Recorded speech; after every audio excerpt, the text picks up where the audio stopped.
Всем привет, нация, и добро пожаловать. Спортивная нация стартует на Viasat Sport. Сегодня вместо Марселуса у нас Джей Аданде, остальные действующие лица все те же, Макс Келлерман и Мишель Бидл. Ну и мы начинаем обсуждение обычных спортивных тем с самой необычной точки зрения.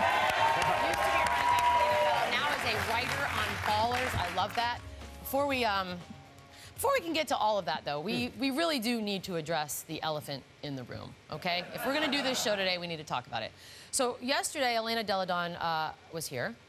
Jay Williams was also Вчера у here. нас была Елена Деладон в гостях, соответственно, девушка потрясающая из команды Chicago Sky, если я не ошибаюсь. И вот что было, да, Джей Аданде против Елены.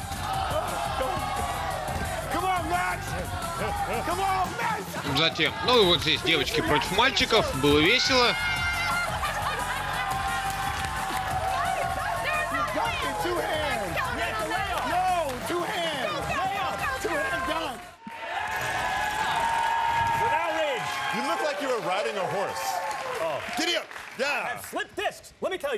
Ну и вот вспомнили, мы повеселились, в общем, ну как бы нормально все было. Not even 5 minutes. Deadspin posted the video with Max basketball. Сайт Deadspin вот считает, что Макс Келлерман, ну он в общем, да, он в общем, ну так получается, что такой Аквамен, что ли, мира.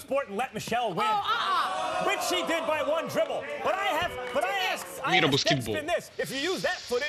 Соответственно, да, вот, соответственно, согласны ли вы с этим или нет, но вот здесь очень тяжело судить. Да, типа, вот посмотрите на это. Ну, в общем, смешно, но не настолько.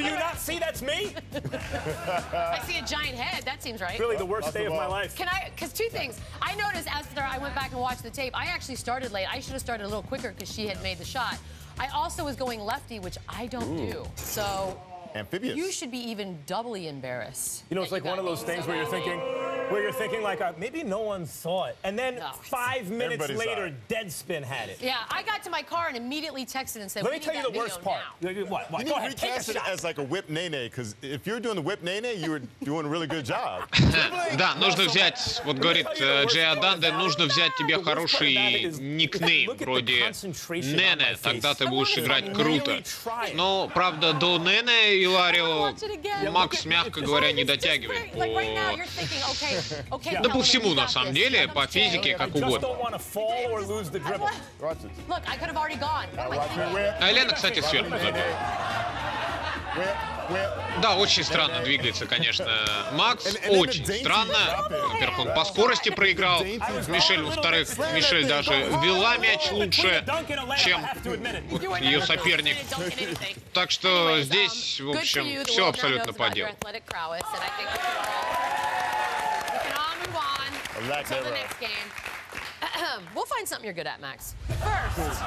Но мы перемещаемся к миру американского футбола.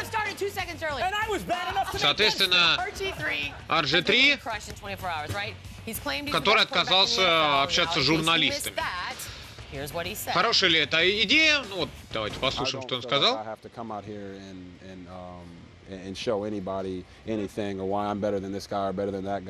надоело, говорит он, показывать и доказывать кому-то что-то, почему я лучше, чем этот парень, почему я больше достоин этого и так далее. Я, опять же, я не обязан никому ничего объяснять, я просто должен это показать на поле, и для этого мне не нужно с кем-то говорить. Я просто буду стараться становиться лучше. И это то, для чего я, в принципе, в лигу пришел, и то, для чего я тружусь каждый день. In its entirety, not a bad quote. But today, Bart Hubbock of the New York Post tweeting, the Redskins are shutting off RG3's non-game day access, quote, for a while. Да, и в итоге Redskins, да, как бы RG3 запретили общаться с медиа, вот, соответственно, вне поля. Хорошая ли эта идея? Ну, то есть для Redskins, да, запретить ему общаться с прессой. Ну, вообще, это все очень и очень такая история тонкая. все-таки, если я не ошибаюсь, то в контракте каждого профессионального игрока в Северной Америке, вот каждого, есть пункт, по которому этот человек обязан общаться с прессой. Обязан. Вот другого быть не может. Вашингтон Редскинс, в принципе, стали в последнее время командой насмешкой, да? И я думаю, с этим тоже нет смысла спорить, просто потому что, вот для тех из вас, кто не смотрит Саус Парк, посмотрите, по-моему, в предпоследнем сезоне, там была серия, которая очень серьезно высмеивает вот эту команду. Прям очень серьезно и очень жестоко. И говорить о том, что вот это правильное решение, ну, конечно, нет. Ну, конечно, это не пойдет на пользу RG3, который, соответственно, немножко вознесется вверх, да? Это не пойдет на пользу команде, повторюсь, над которой и так продолжают, да, издеваться и измываться. Это не пойдет на пользу нам с вами, потому что мы не будем знать, что в команде происходит из первых уст. И опять же, от этого начнут отворачиваться болельщики от команды. Ну, в общем, никому это не нужно. И, в принципе, это странное решение. Ну, действительно, странное решение. И не очень правильное решение. All anybody saw was RG3 says he's the best quarterback in the league. But he said so much more that makes that sentence not quite as effective. I believe I am the best. This is what I have to do psychologically. I have to prove it. But instead, we could just, all that's going to come out is RG3 says he's the best. Ну вот Макс правильные вещи говорит. Ты пришел доказывать. Окей, но почему тебе при этом с прессой не общаться? В НБА тоже приходят ребята, все всем доказывают, да, и как-то с прессой общаются, и нормально, и у них это на результатах, ну, в редком случае сказывают. В очень редком случае. These are not your friends. They're not your friends. Can you not answer this question in a way that satisfies the interviewer? Вот сейчас будет время Макса, потому что он фанат Нью-Йорк Джайантс, и мы говорим про Илая Мэннинга. Соответственно, Илай, который стал самым... ну, то есть, может стать самым высокооплачиваемым игроком на позиции квотербека. Giants должны заплатить Мэннингу, учитывая то, сколько заплатили Риверсу. Да, Риверс при этом там 4-й, по-моему, в списке за всю историю самых не играющих, то есть самых играющих в плей-офф и при этом не игравших в Супербоуле квотербеков, или 5-й. Но это не важно. Важно вот именно этот вопрос, да, должны ли Giants сделать Илая самым высокооплачиваемым. Вы понимаете, здесь очень тонкая штука, то есть если бы Илай не выдавал там сезонов ужасных, то да, конечно, он все-таки двукратный победитель Супербоула. И в этом плане он даже, ну, в какой-то мере более великий квотербек, чем его брат, да? Но говорить о том, что вот прям должны сейчас, не знаю, насколько это правильно. Опять же, Илай очень хорош был в году прошлом. 30 тачдаунов, 14 перехватов, хотя перехватов, наверное, многовато. Что касаемо, опять же, стабильности Илая, вот здесь вызывает вопросы, да, потому что 27 перехватов в году 2013, хотя у него были все примерно те же самые ресиверы. И да, вот в прошлом году он сорвался. 63% это лучший его процент по карьере был у него, да. Но где команда-то оказалась, это важно. Нигде. Вот если мы говорим про Рассела Уилсона, должен ли? Рассел должен, потому что без него команда не будет таких результатов показывать. А у Giants немножко обратная история. С Илаем команда ничего не показывает. И это ненормально. И так быть не должно. Тем более, что Илай все-таки отыграл уже 12 сезонов в НФЛ. 12. Ему 34 года. Почему он должен становиться самым высокооплачиваемым, если риск травмы у него растет? Если риск окончания карьеры после этой травмы у него растет? Да? Вот это все вопросы, на которые, ну, в первую очередь, сами себе должны ответить руководители команды. И не более того. Илай хорош, он заслуживает больших денег, но у меня есть большие вопросы, опять же, к тому, самых ли больших денег. Нация, ничего себе. 90, я ожидал там 54 на 46, 90. Это сильно. 15 под впечатлением, видимо, от 2 суперболов Фула. Итак, хороший момент, и мы отмечаем. Один большой палец вверх. Не Крису Дэвису, а Билли Бёрнсу, который крадет у него хоум-ран. Хотя Дэвис в последнее время невероятно горячий и, в общем, пытается тащить Балтимор за собой.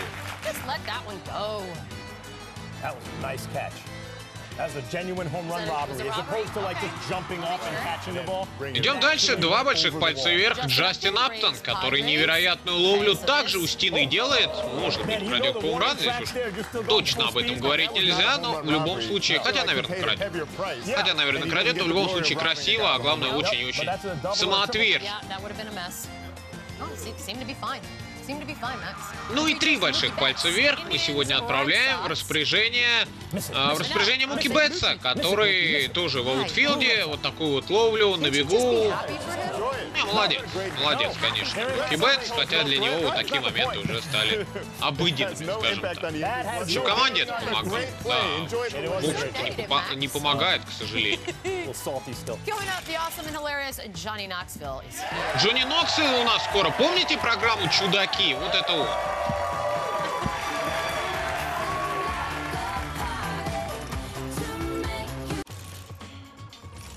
SportsNation is presented by Toyota. Let's go places. So Evil wants to do this stunt in Vegas, but no one knows who the hell he is. So he switches into hustler mode. This guy called every news outlet, told them that Evel Knievel, famed stunt motorcyclist, was going to jump Caesar's Palace come Saturday morning. Be there. So then he calls Jay Sarno, the guy who runs Caesar's, and each time he would call as a different person, and each time he would mispronounce his own name. I told him my name was Larson. I was with Sports Illustrated. I said, "You ever heard of Evel Knievel?" He said, "Evel Knievel. Who the hell's this Evel Knievel?" So I waited 2 more days, and I called him back up. I said, "This is Dennis Lewin from Wide World Sports. Do you know Evel Knievel?" He says, "Evel Knievel, Evel Knievel, Evel Knievel. Who is this crazy guy?" I said, "Everybody's calling me up about him." He said, "I think we got to deal with him. I don't know. Call back."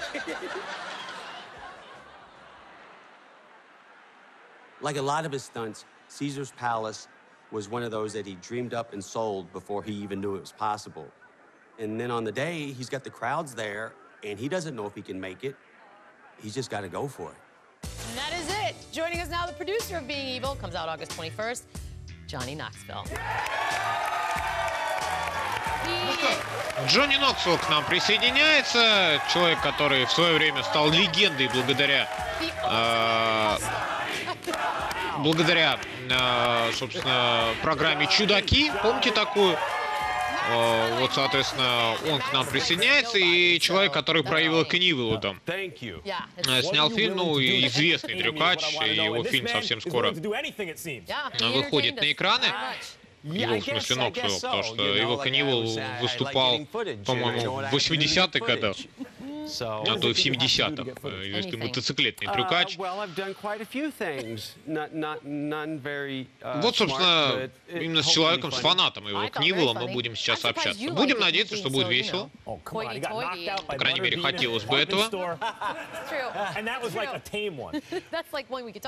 Everyone's like, God, his punches must have hurt so, that knockout must have hurt so much. I'm like, the punches before the knockout really hurt. The knockout, you don't feel because you're like... You were snoring. I mean, that was the money shot, right? Like, you're like out. My doctor told me that was me trying to swallow my tongue. That wasn't a snore. So... All right, we're going to show that in a minute. All right. We are going to show that, and luckily for you. Так, ну какие-то безумства у нас сегодня в студии еще будут. Джей Аданде нас на время, будем надеяться, покинул. Do you exist without Evel Knievel? Jackass would not have... I don't think Jackass would have existed without Evel Knievel.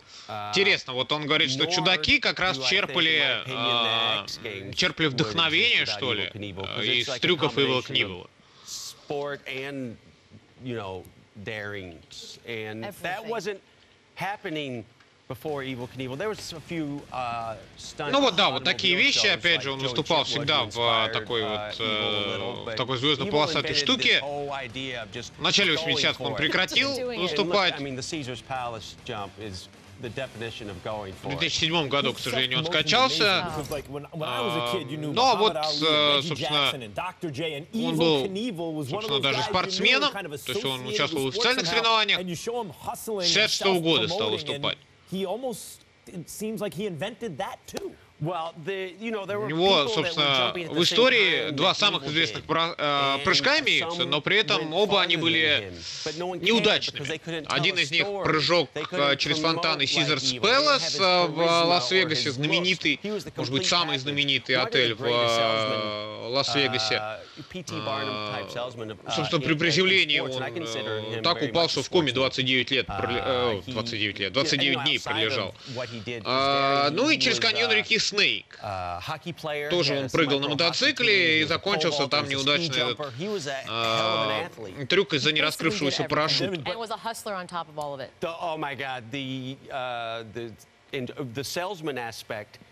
Ну, а из известных удачных, опять же, он первым прыгнул через 50 автомобилей в Лос-Анджелесе, это было, прыгнул через 13 грузовиков на канадской границе, прыгнул через 14 автобусов в Огайо, ну и вот, в общем, все такое прочее. В 1971 году, кстати, даже фильм был снят про его биографию. Известный актер достаточно Джордж Хэмилтон, его сыграл в том фильме. Который в «Крестном отце 3», например, играл, если я правильно помню. Ну, то есть, опять же, понятное дело, что вот от такого безумного человека, такому безумному человеку, как Джонни Ноксвилл, питаться, скажем так, да, ну, наверное, вполне это правильно.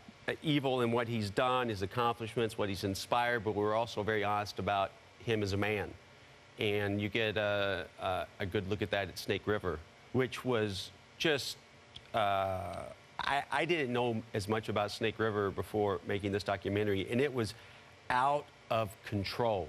It was insane, and as you said, Bob Arum, Vince McMahon was part of the promotion. Of course. Вот как раз отмечает Джонни Ноксвилл историю, когда снимали про каньон реки Снейк. Очень много эмоций вызвало, да, потому что с очень многими пришлось пообщаться, теми, кто видел вот эту попытку неудачную, да, видел, как все пошло совершенно не так, хотя вроде бы получалось все достаточно хорошо.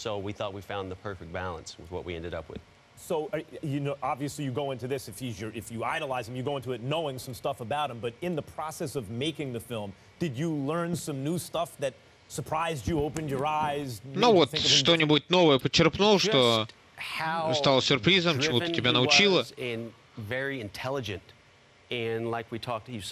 То, насколько вот люди, близкие к ситуации, насколько они были интеллигентными, да, вот это впечатлило. То есть этого никто не ожидал, и это, ну, очень приятные люди в общении. He started a semi-pro hockey team, the Butte City Bombers, and during the Cold War, he convinced the Czechoslovakia national team to come to Butte and scrimmage his bombers, and they did. And the Czechs just murder him, like 22-3 or something.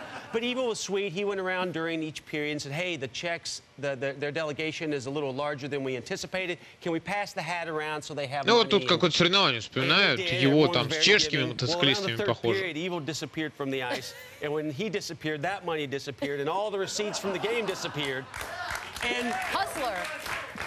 The U.S., speaking of USA, the U.S. Olympic Committee had to go into Butte and help the Czechs get out because they had no money to get out. But Evil was never, he was never... The fact that everyone's like clapping and laughing to that story, is that just time making it, or did people at the time react that way? I think it's hilarious. I'm sorry. I mean, it is now. I don't have that big of a problem with it. Just to have the chutzpah to try to do it. All right, let's focus on you. Let's just focus on you for a minute. Ну все, теперь перемещаемся, собственно, к самому Джонни. It's time for explain. Объясни себя, с Джонни это невероятно. Yeah, that was sexy. All right, so obviously we are huge fans of your work because we would have never tried them ourselves. Thank you. Не, серьезно, друзья, вот то, что сейчас вы увидите, никогда не повторите дома, только если вокруг у вас хорошая компания, и вам есть что доказывать перед своими друзьями, тогда да. Пару лет назад.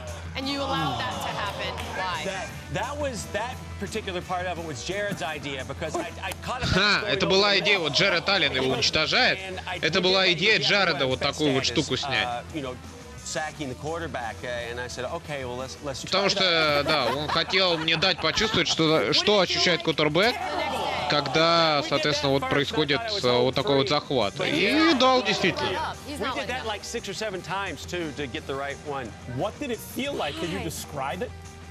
You know, I get, if you've ever been hit by a car, Sure. kind of, and I have, it felt like that. Это, да, это вот по ощущениям, как если вас сбивала машина, меня сбивала, только насмерть. Баттербин, но это какой-то, видимо, очень известный там боец. Я очень, да, его просил, соответственно, со мной не церемониться.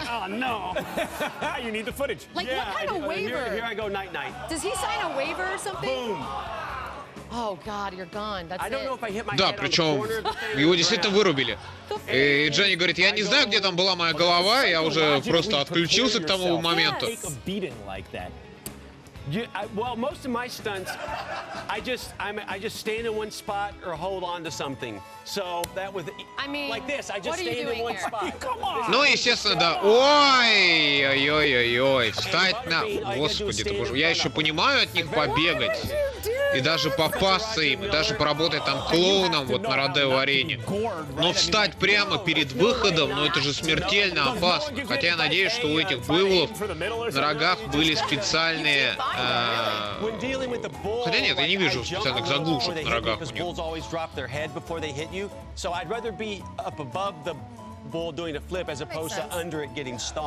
Соответственно, да, главное указание там было, говорит Джонни Ноксвилл, после удара не упасть головой под копыта вот этим животным. Да, и почему Джонни так любит получать в пах?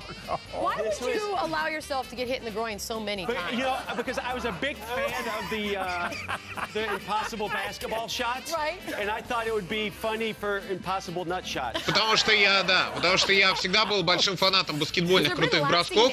Я всегда считал, что, ну, как бы это вот самое веселое место, куда невозможно просто попасть. Ну, естественно, Джонни ошибался.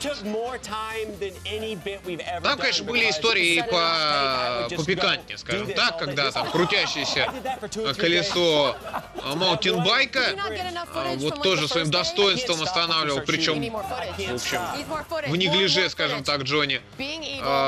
Вот. Ну, в общем, это такая история очень и очень странного человека, скажем так. Но, опять же, человек, который дарит нам радость.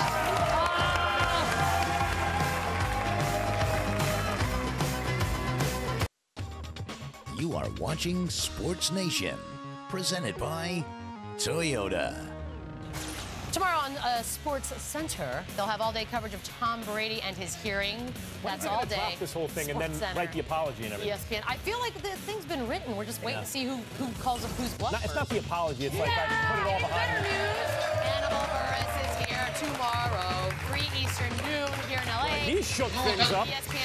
Отметим, что завтра в спортцентре мы будем разбирать на постоянной основе Тома Брэди и, соответственно, с ним общаться.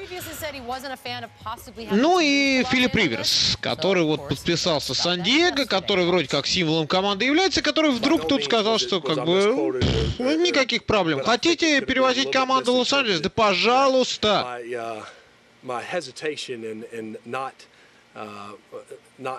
My lack of excitement for a potential move was more about the thought of leaving this community than it was about a disdain for LA.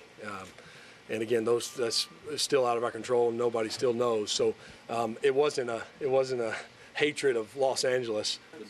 Philip, with so much uncertainty and you accepting this extension, then you're okay with a possible move to LA. Is that correct? Unless something changes from Tom's standpoint or upstairs, I'm going to be a Charger wherever we are. This is my one question. Ну и вот тоже, да, отметил он, что как бы для него это не является проблемой и для фанатов не должно являться, потому что собственно, ищут варианты, как лучше для команды, да?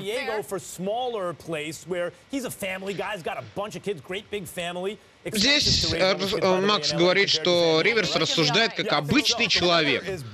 Он хочет переехать из очень маленького города, ну, относительно маленького города, да, будучи человеком семейным, с 2 детьми, он хочет дать им образование там, и развлечения, и так далее. И поэтому он абсолютно не против, да, вот этой идеи. I get to play right next door, and I can still live where I want to live. You can live in San Diego and play in LA. You know what also happened in the interim between the original quote and what he said the other day? He got signed for a $65 million guarantee. He'd be happy playing in Jacksonville for $65 million. Exactly. Yeah. By the way, let's all name cities we don't like. Ready? Just kidding. Bad news. Let's do 3 cheers. Ну, в общем, нормально, как бы, да, мы отмечаем плохие моменты. Тем временем... Miami? I hate Miami. Twins, Yankees. Диди Григориус, который, да, странно очень работает со Стивеном Дрю на пару. Такой, на тебе в коленку. У тебя же ловушка на коленке, наверняка. You love Miami too, something tells me. I lived there for a year. No, I didn't. You lived in Miami for a year? I lived there for a year, yeah. Exactly, so I get to say that. You know, J.A. hates San Antonio, apparently. Oh, he does hate San Antonio. Oh, you hate San Antonio. No, that would be me. 2 больших пальца вниз, Северал... нет, это не Северал. Барселона, это несколько игроков Барселоны, да? Да, любопытно. Любопытно, действительно попадали в штрафной в поисках нарушения правил всей толпы.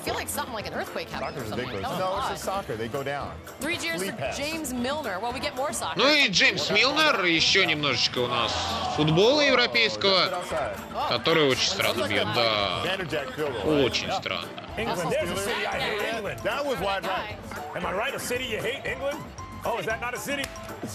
Wait, you laugh, but that gets said all the time, but not by us. It is time for... А теперь немножко мемов. Мемы, мемочки, идите сюда. It changes every day, Jay. Tomorrow's going to be Wednesday. Feeling himself. RG3 told WJLA he feels like he's the best quarterback in the league, and as you can imagine, everybody on Twitter. Да, вот, естественно, RG3, который сказал тут недавно в одном интервью, что он типа лучший квотербек на планете Земля. Ну да, вот так себя RG3 видит примерно в зеркале каждое утро.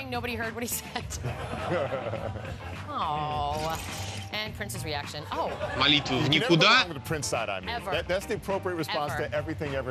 И вот так, естественно, тоже можно реагировать, и надо реагировать на его заявление.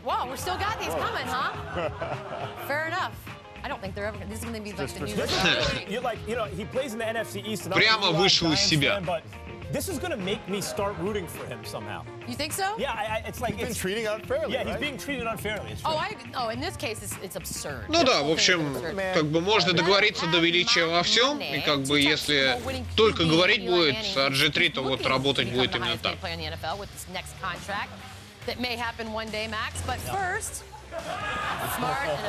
Илай Мэннинг, я умный, и я хочу уважения. Ну и фотку, естественно, соответствующую подобрали, которая это отражает очень здорово.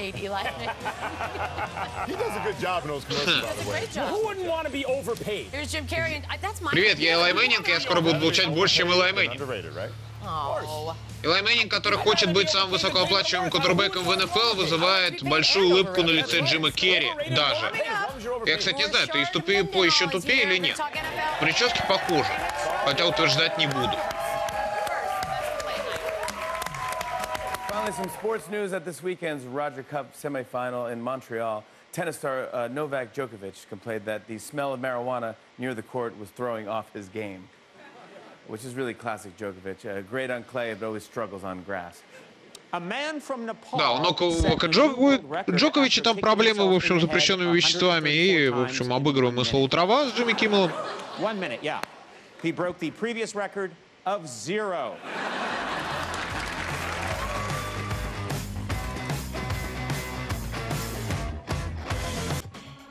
Welcome back to Sports Nation, presented by Toyota.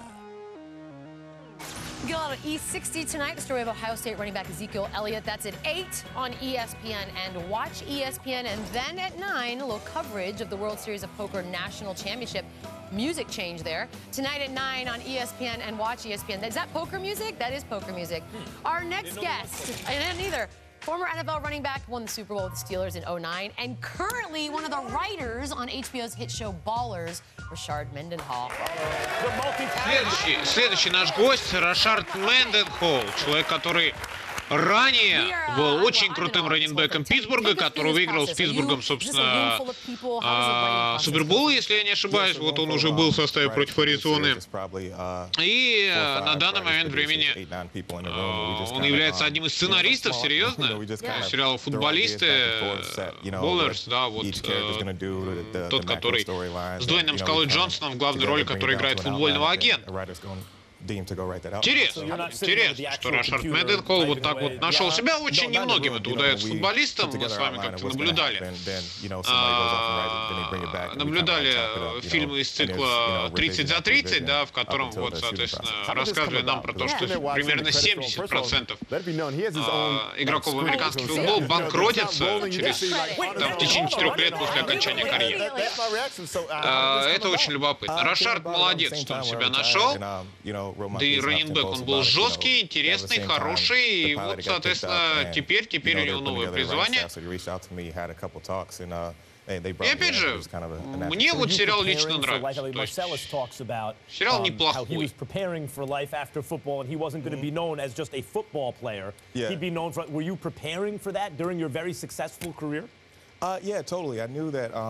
Да, естественно, отмечает Рашард, меня моя удачная карьера, большая карьера подготовила к тому, чтобы вот создавать такой сериал. То есть у меня был план, что я хочу включить, что нет. Опять же, я познал всю эту систему от хай-скул до конца и вот попытался это излить на бумаге.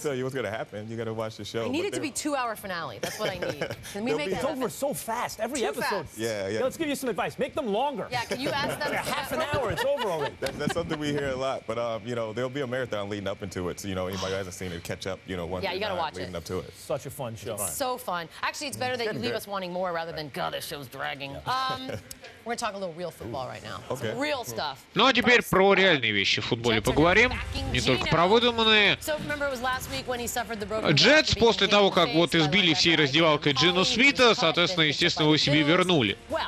Верить ли тому, что Джетс верят в Джину Смита, да? Но это, опять же, Джину Смит все-таки не Кастиэль, и не Мессия, и не Иисус Христос, чтобы эту команду спасать. И вообще он очень посредственный кутербэк.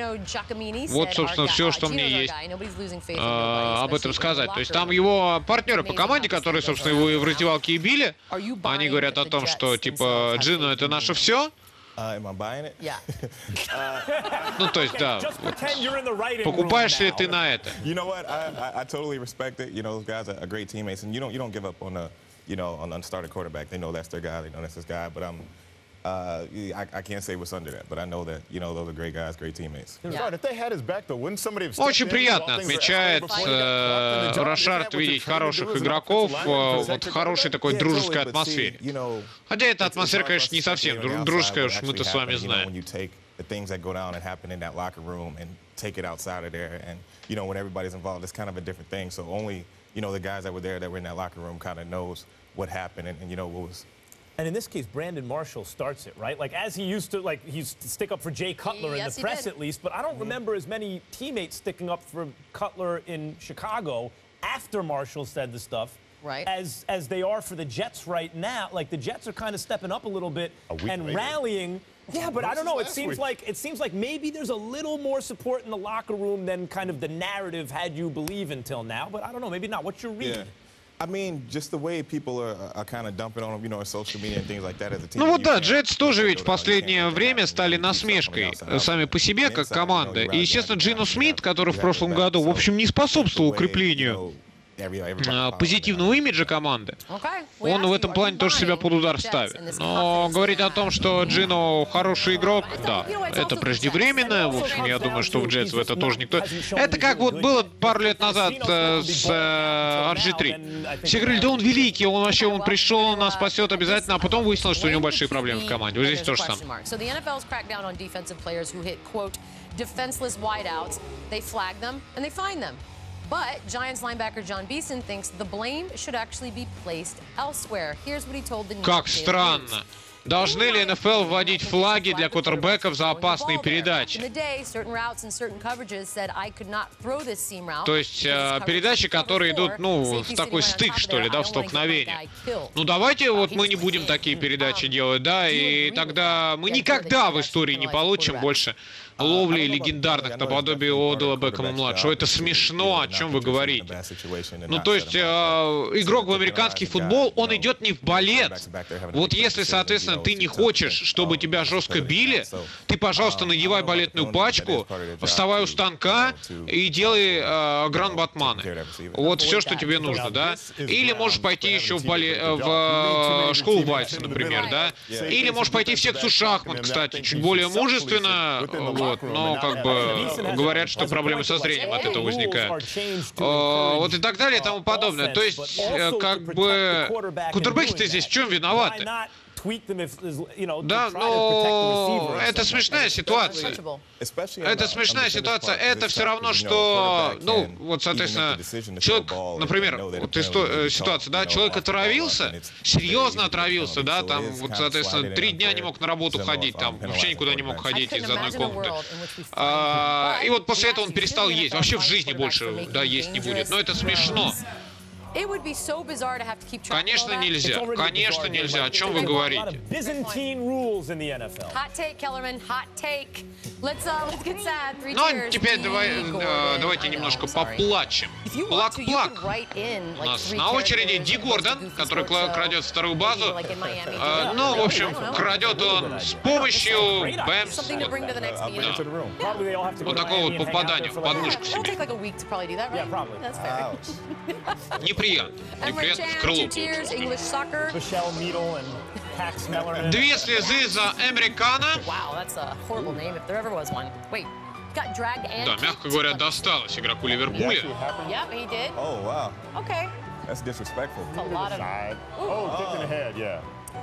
Насколько что надо, да, действительно, не уважать игрока, чтобы вот так в центре поля, прям на глазах у арбитра хвалить.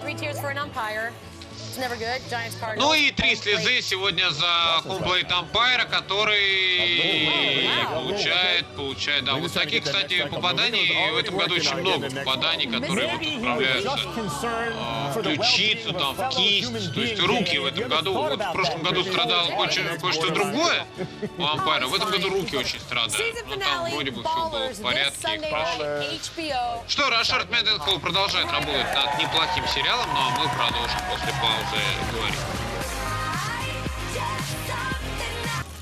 SportsNation is presented by Toyota. Let's go places. Set those DVRs because tomorrow that man, Hannibal Buress, is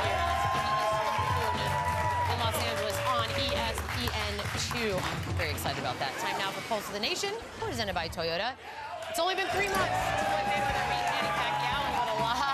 3 месяца у нас прошло, уже 3 месяца, господи ты, боже мой, с боя Мэйвезер Пакиао. Опять же, Фредди Роуч отметил, что Пакиао побьет Мэйвезера в рематче на 100%, он в этом уверен. Ну, соответственно, Фредди Роуч — это тренер Мэнни Пакиао. Why are we talking about a rematch that nobody wants to see? Да, вот Мишель правильно говорит.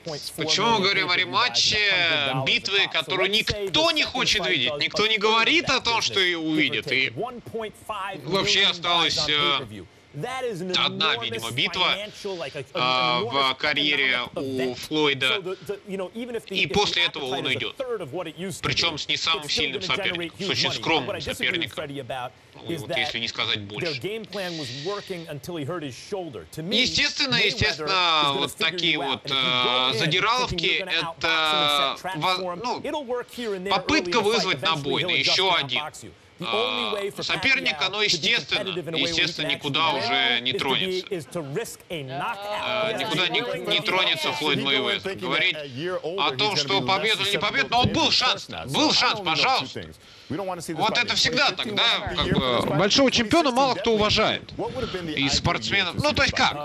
Все сначала да-да-да, заслужил, да-да-да-да-да. Через 3 месяца начинается. Вот постоянно вот такие высказывания, типа, да я там был не готов, у меня шнурок развязался, там ягодичная мышца почесалась и так далее и тому подобное. В общем, это очень странно все. Наверное, неправильно. Itch that wasn't scratched all the build up to the fight, and in a way people think in a way there's still a little bit of an appetite because the fight never really took place. Today, the people that are suing because they think they got ripped off. Good luck with that. Getting sued for people like you didn't deliver. I know, it's ridiculous. Winners, we've got some winners. We've also got. Ну, естественно, под конец у нас парочка победителей и проигравших. Ну, естественно, Бет Корея хочет теперь уже и реванш с Рондой Роузи. Я думаю, они договорятся. До этого все-таки они по жизни-то большие подруги. Хотя, вот, опять же, Ронда бьет всех, и у нее уже рематчи были в карьере. И, в общем, ни к чему хорошему это ее соперница не приводило.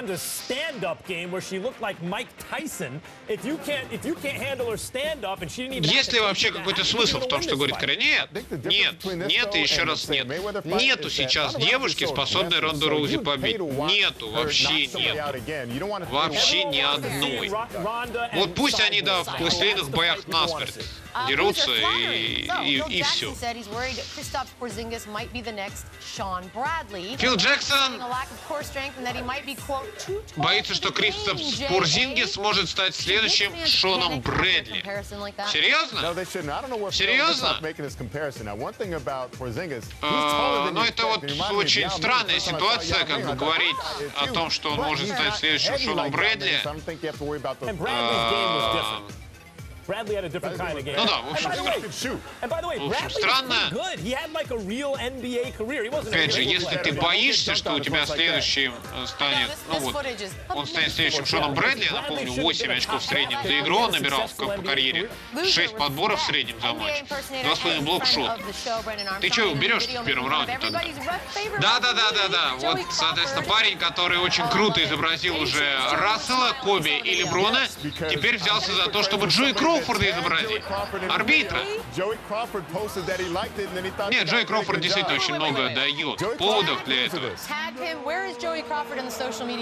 Есть ли какие-то шансы, что он улыбнется, если увидит это видео? Нет, он тоже упадет там или, я не знаю, или вот что-нибудь такое сделает.